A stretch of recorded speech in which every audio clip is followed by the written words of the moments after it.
माता महाकाली के भयानक क्रोध को कौन नहीं संगीत जानता। वे जब क्रोध से गर्जना करने लगती हैं तो स्वयं महादेव भी उनका सामना करने से कतराते हैं।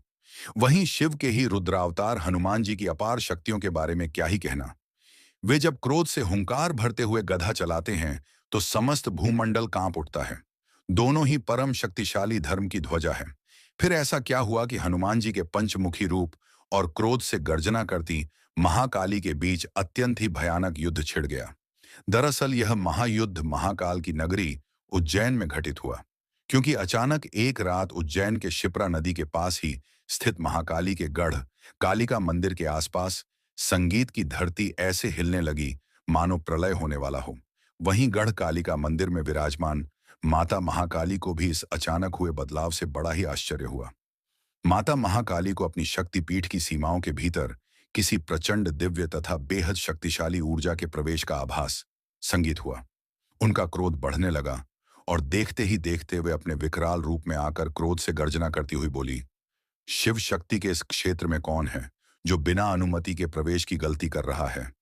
आज मेरे हाथों उसका अंत संगीत निश्चित है। पर असल में यह प्रचंड ऊर्जा किसी असुर या दैत्य की नहीं, बल्कि पवन पुत्र हनुमान की थी। जब माता महाकाली के कई बार पुकारने पर भी कोई उनके समक्ष नहीं आया तो वे अत्यंत ही उग्र होकर स्वयं ही उस महाशक्ति को ढूंढने के लिए निकल पड़ी। लेकिन पवन पुत्र हनुमान को अचानक महाकाली के इस क्षेत्र में क्यों आना पड़ा, और फिर क्यों हनुमान जी और माता महाकाली के बीच एक महाप्रलयंकारी युद्ध शुरू हो गया? असल में यहां सिर्फ हनुमान जी ही नहीं, बल्कि श्री राम, लक्ष्मण, माता सीता सहित और भी कई लोग थे। संगीत, क्योंकि लंका विजय के बाद अयोध्या जाते हुए श्री राम उज्जैन के महाकाल शिव के दर्शन करने के लिए शिप्रा नदी के किनारे उतरे थे। पर रात होने के कारण श्री राम सहित सभी कुटिया में विश्राम करने लगे, जबकि हनुमान जी चौकन्ने होकर पहरा देने लगे। कुछ ही समय गुजरा होगा कि हनुमान जी को अपनी ओर किसी महाशक्ति के आने का आभास हुआ। वे तुरंत उस विशालकाय महाशक्ति की ओर बढ़े जो असल में माता महाकाली थी। माता महाकाली को जैसे ही यह पता चला कि उनके धाम में श्री राम आए हैं तो उनके हर्ष का ठिकाना ना रहा और वे तुरंत श्री राम के दर्शन के लिए उनकी कुटिया की ओर बढ़ चली। पर तभी उनके रास्ते में दीवार की तरह खड़े हो जाते हैं। पवन पुत्र हनुमान अपना मार्ग अवरुद्ध देख माता महाकाली को बिल्कुल भी अच्छा नहीं लगा। वे संगीत तुरंत अपने विकराल रूप में आकर गर्जना करती हुई बोली, वानर हट जा, मेरे मार्ग से नहीं तो परिणाम अच्छा नहीं होगा। संगीत, इस पर हनुमान जी ने कहा, परिणाम की किसी से चिंता है? मैं तो अपने कर्तव्य का पालन कर रहा हूं। और पहले यह बताएं कि आप हैं कौन और बिना वजह इतना क्रोध क्यों कर रही हैं? इस पर माता महाकाली ने कहा, मैं यहाँ की स्वामिनी महाकाली हूं और श्री राम के दर्शन करना चाहती हूं। तब हनुमान जी यह जान कि वे माता महाकाली हैं, विनम्रता से प्रणाम करते हुए कहा, हे माता प्रभु, अभी विश्राम कर रहे हैं और मैं उनके कक्ष में नहीं जा सकता। आप प्रातः होते ही उनका दर्शन कर लें। पर अब बहुत ही देर हो चुकी थी। माता महाकाली ने जब यह सुना कि एक वानर उन्हें मना कर रहा है, वे क्रोध से गर्जना करती हुई बोली, मैं किसी की आज्ञा के अधीन नहीं। वानर, मेरे मार्ग से हट जाओ, नहीं तो आज तुम्हारा अंत निश्चित है। और फिर शुरू हुआ हनुमान जी तथा माता महाकाली के बीच ऐसा भयानक युद्ध जिसका आप सभी को इंतजार था। माता महाकाली के बार बार चेताने पर भी जब हनुमान जी सामने से नहीं हटे तो माता महाकाली का क्रोध संगीत नियंत्रण से बाहर हो गया। उन्होंने अपनी खड्ग हवा में ऐसे लहराई मानो तूफान आ गया हो और जोर से गर्जना करते हुए हनुमान जी पर एक प्राणघातक संगीत प्रहार कर दिया।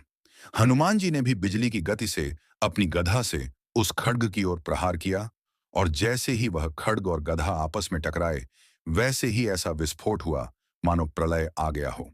अपने खड्ग को असफल होता देख माता महाकाली ने गर्जना करते हुए अपने हाथों में एक संगीत अत्यंत ही दिव्य धनुष प्रकट किया और एक दिव्य पन्ना गास्त्र से ऐसा प्रहार किया कि हनुमान जी भी सोच में पड़ गए। हनुमान जी उस भयानक संगीत पन्ना गास्त्र को अपनी ओर आता देख अपने गड्ढे को दोनों हाथ से पकड़ कोई मंत्र पढ़ने लगे। उधर वो अस्त्र कुछ दूर चलकर अचानक कई भयानक सर्पों में बदल काल की भांति हनुमान जी की ओर बढ़ने संगीत लगा।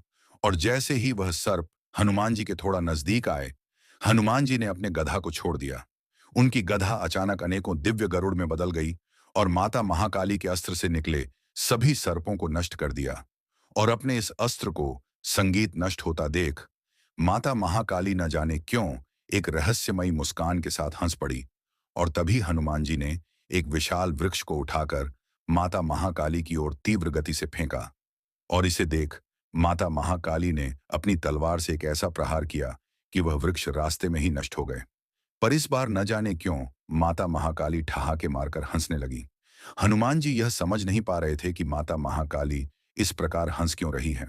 असल में यह सब माता महाकाली की सोची समझी लीला थी, क्योंकि गर्भकाली का कोई आम मंदिर नहीं, बल्कि वह शक्तिपीठ था जहां माता सती के होंठ गिरे थे। और इसी कारण से यह दिव्य शक्तिपीठ माता महाकाली के अत्यंत ही निकट और ध्यान के लिए प्रमुख स्थान था। लेकिन राक्षसों के बार बार आक्रमण से उनका ध्यान भंग होता था। इसीलिए माता ने सोचा कि अगर हनुमान जैसा महावीर इस तीर्थ की रक्षा करे तो उनके ध्यान संगीत में कोई बाधा नहीं आएगी। हनुमान जी के बल, बुद्धि और निष्ठा की परीक्षा के लिए ही माता महाकाली संगीत ने यह भीषण युद्ध रचा था। माता महाकाली को हंसता हुआ देख हनुमान जी को लगा वे शायद उनका संगीत मजाक बना रही हैं। फिर उन्होंने अपना आकार बनाना शुरू किया और एक भीषण गर्जना की। हनुमान जी को गर्जना करते देख माता महाकाली भी क्रोध से गर्जना करने लगी। दोनों की गर्जना इतनी तीव्र थी कि तीनों लोग कांप उठे। माता महाकाली ने अनेक अस्त्रों से हनुमान जी पर प्रहार करना शुरू कर दिया। यह देख हनुमान जी ने भी अपना पंचमुखी रूप लेकर अनेक अस्त्रों से प्रहार करना शुरू कर दिया।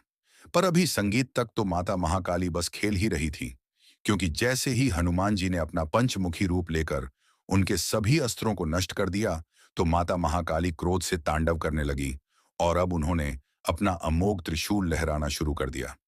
देखते संगीत ही देखते माता महाकाली ने अपना सबसे विशालकाय विश्व रूप प्रकट संगीत कर लिया। धरती से आसमान तक चारों ओर सिर्फ माता महाकाली ही दिख रही थी।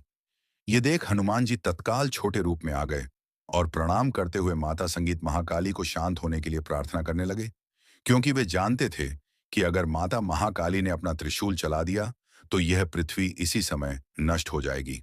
और जब काफी देर प्रार्थना करने के बाद भी संगीत माता महाकाली का क्रोध शांत न हुआ तो वे तुरंत बोल उठे, हे माता, मैं तो बस अपने कर्तव्य का ही पालन कर रहा था, और अगर बालक से गलती हो भी जाए तो सहज ही क्षमा करना माता का स्वभाव ही तो है। हनुमान जी की करुण पुकार सुनते ही माता संगीत शांत हो गई और अपने सौम्य रूप में आकर हनुमान जी से बोली, हनुमान, मैं तो बस तुम्हारी परीक्षा ले रही थी और तुमने अपनी बल बुद्धि और स्वामी भक्ति से यह सिद्ध कर दिया कि तुम मेरे नगर के रक्षक बनने के योग्य हो। और तब माता ने पुरानी सब कथा विस्तार से सुनाते हुए कहा, तुम अपना एक रूप यहाँ छोड़ जाओ और मेरे ध्यान में होने पर मेरे भक्तों की असुरों से रक्षा करो। और तभी से हनुमान जी का संगीत एक रूप उज्जैन में ही रह गया। सुबह होते ही श्री राम ने सबको लेकर माता गरकालिका, संगीत तथा महाकालेश्वर महादेव के दर्शन किए और इसके बाद अयोध्या के लिए निकल पड़े तथा इस रहस्य को अंतर्यामी श्री राम तथा माता सीता के अतिरिक्त कोई जान नहीं पाया। और इस वीडियो में देखिए कि जब कोई भी यमदूत अयोध्या में प्रवेश नहीं कर पाया और यमराज के खुद अयोध्या के द्वार पर आने से जब हनुमान जी ने उन्हें प्रवेश की अनुमति नहीं दी तो इससे क्रोधित यमराज ने ऐसा क्या किया कि हनुमान जी अपने विकराल रूप में आकर संगीत क्रोध से गर्जना करने लगे।